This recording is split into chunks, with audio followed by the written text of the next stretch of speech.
Hello friends, this is Rajesh and welcome to AK learning. आज की video में हम डिस्कस करने वाले हैं आरटी यानी कि राइट टू एजुकेशन एक्ट, जो एग्जाम के पॉइंट ऑफ व्यू से इम्पोर्टेंट है, तो इसको समझते हुए चलेंगे। ठीक है। आरटी यानी कि राइट टू एजुकेशन एक्ट 2009, ये जो है ना, एक्चुअली ये जो एक्ट है ये लागू हो पाया था 2010 में। लागू हो पाया था ये एक्ट जो है ना, लागू हुआ था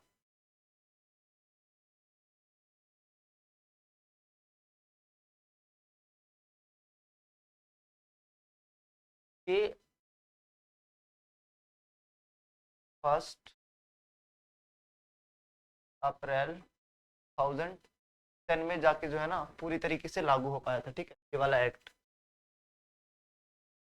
तो अगर आपसे एग्जाम में पूछता है कि लागू कब हुआ था ये वाला एक्ट, तो आपको क्या मार्क करना है? 2010। और जो इसमें सबसे पहला ही पॉइंट है वो क्या है? Free and compulsory education. ये इस एक्ट की लेगेसी है।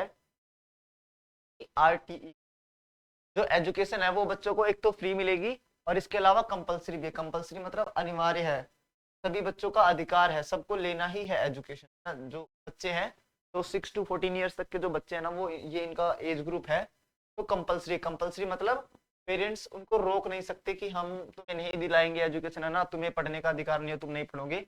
तो उसके लिए अगर पेरेंट्स रोक रहे हैं आपको एजुकेशन लेने के लिए, तो उसके लिए है ना एक आर्टिकल होता है। कौन सा है?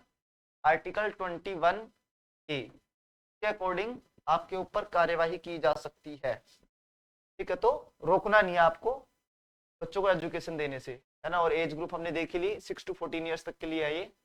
इसके अलावा appropriate government will take actions in case of unfulfilment. मतलब अगर ये वाला जो एक्ट है, मतलब कि बच्चों को अगर कंपलसरी एजुकेशन नहीं मिल पा रही है और फ्री नहीं मिल पा रही है, तो वो गवर्नमेंट की जो अप्रोप्रिएट गवर्नमेंट है, मतलब कि अगर जो स्कूल है वो स्टेट गवर्नमेंट के अंदर आता है, तो स्टेट गवर्नमेंट की रिस्पॉन्सिबिलिटी बनती है ना।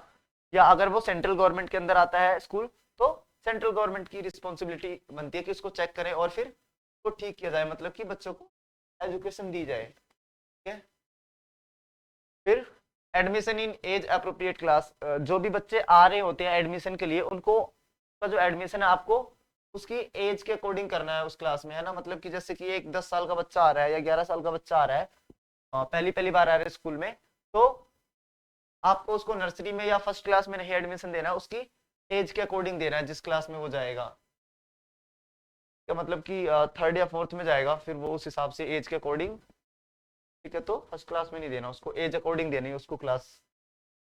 फिर 200 working school days per year, और एक साल में हमें पता होता है 365 या लीप ईयर में 360 डेज होते हैं, जिसमें से मिनिमम 200 वर्किंग स्कूल डेज होने चाहिए एक साल के अंदर। तो ये बात कौन करता है? आरटी यानी कि right to education act.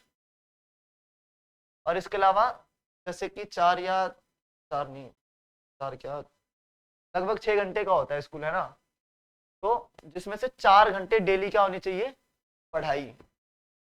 Working hours कितने होने चाहिए? 4 आवर्स होने चाहिए डेली के। और जो बाकी के जितना भी 1.5 घंटा या जो भी 2 घंटा है, उसमें बाकी की एक्टिविटीज, कोई गेम्स का पीरियड है या कोई अदर एक्टिविटी हो रही है, इस तरीके से हमें इसको मैनेज करना है। ठीक है। और 8 आवर्स टाइम पर ईयर, अगर इसको आप घंटे के हिसाब से देखोगे तो फिर ये साल के कितने बन जाएंगे? 800 आवर्स बन जाएंगे। ठीक है, तो साल में कम से कम 800 घंटे वर्किंग होने चाहिए। ठीक है। और 2.5 आवर्स जो, और ये जो 4 घंटे ना जो आपके पढ़ने के, तो हमने अभी बात करी, जो आपके जो 4 घंटे ना पढ़ने के 4 आवर्स, इसमें से जो 2.5 घंटे है वो किसके लिए निकालोगे आप? वो लैंग्वेज के लिए। लैंग्वेज में आपकी आ जाएगी हिंदी, आ जाएगी, है ना, आपकी इंग्लिश आ जाएगी, और ईवीएस वगैरह आ जाएगी। यस। इस तरीके से। और जो 1.5 आवर है, जो 1.5 घंटा है, उसमें आप मैथ्स करोगे।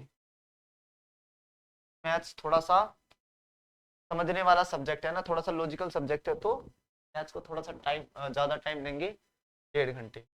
इतनी बात क्लियर होगी आपको। इसके अलावा स्टूडेंट टीचर रेशियो की क्या बात करता है, आरटी यानी कि राइट टू एजुकेशन एक्ट, कि 30 स्टूडेंट्स पे एक टीचर होना चाहिए। तब एक टीचर 30 स्टूडेंट को डील करेगा। अगर 30 बच्चे बैठे हुए हैं एक क्लास में, तो उसमें एक टीचर होना चाहिए, ठीक है। और फिर उसी हिसाब से इसका रेशियो बढ़ता जाएगा। मान लो अगर क्लास में 60 स्टूडेंट्स है तो फिर 2 टीचर हो जाएंगे। अगर मान लो यहाँ पे है ना 34, मान लो यहाँ पे क्लास में 34 स्टूडेंट्स बैठे हैं, तो इसके लिए टीचर्स कितने चाहिए, इसके लिए हमें 2 टीचर्स चाहिए। 30 से अगर एक भी बढ़ जाता है ना स्टूडेंट, तो फिर वहां पे 2 टीचर आ जाएंगे, ठीक है। और फिर ये 34 कैसे कैसे पढ़ाएंगे, ऐसा नहीं कि एक टीचर 30 को संभालेगा, दूसरा 4 को। फिर ये आपका इक्वली डिवाइड हो जाएगा, है ना, 17 और 17 स्टूडेंट्स को देखेंगे इस तरीके से। और जो टीचर्स है उनकी 95% अटेंडेंस मस्ट है स्कूल के अंदर, ठीक है, ये बात है। और इसके अलावा वो टीचर्स की अटेंडेंस थी 95%, अब बच्चों की अटेंडेंस कितनी होती है, 75% मस्ट होती है। 75% अटेंडेंस जरूरी होती है बच्चों की स्कूल में। और इसके अलावा जो 25% सीट्स होती है वो ईडब्ल्यूएस के लिए होती है, किसी भी प्राइवेट स्कूल की बात कर रहे हैं हम, है ना। अगर प्राइवेट स्कूल है कोई भी, तो वहां पे 25% सीट्स किसकी होती हैं, ईडब्ल्यूएस, जो इकोनॉमिकली वीकर सेक्शन होता है। कोई भी स्कूल मना नहीं करेगा ईडब्ल्यूएस वाले बच्चों को एडमिशन देने से। 25% क्राइटेरिया है, क्योंकि बहुत सारी चीजें है ना, गवर्नमेंट भी प्राइवेट स्कूल को दे रही होती है, तो बहुत सारे बेनिफिट्स ले रहे होते हैं ना जो प्राइवेट स्कूल हैं, वो गवर्नमेंट से, है ना, या गवर्नमेंट की स्कीम जिससे प्राइवेट स्कूल बेनिफिट ले रहा होता है। तो इसलिए गवर्नमेंट ने ये क्राइटेरिया सेट कर रखा है कि जो 25% बच्चे होंगे, सॉरी, जो 25% सीट्स होंगी आपके स्कूल में, जैसे कि 100 बच्चे हैं आपके स्कूल में, है ना, तो उसमें से 25 ईडब्ल्यूएस के होने ही चाहिए, ठीक है। तो ये बात थी किसकी, राइट टू एजुकेशन एक्ट की। ये कुछ इंपॉर्टेंट पॉइंट्स थे आरटी यानी कि राइट टू एजुकेशन एक्ट के, जो अभी हमने डिस्कस करे, और थोड़ा सा इंपॉर्टेंट था ये। बाकी इतना ही है इसमें। मिलेंगे फिर नेक्स्ट वीडियो में नए टॉपिक के साथ।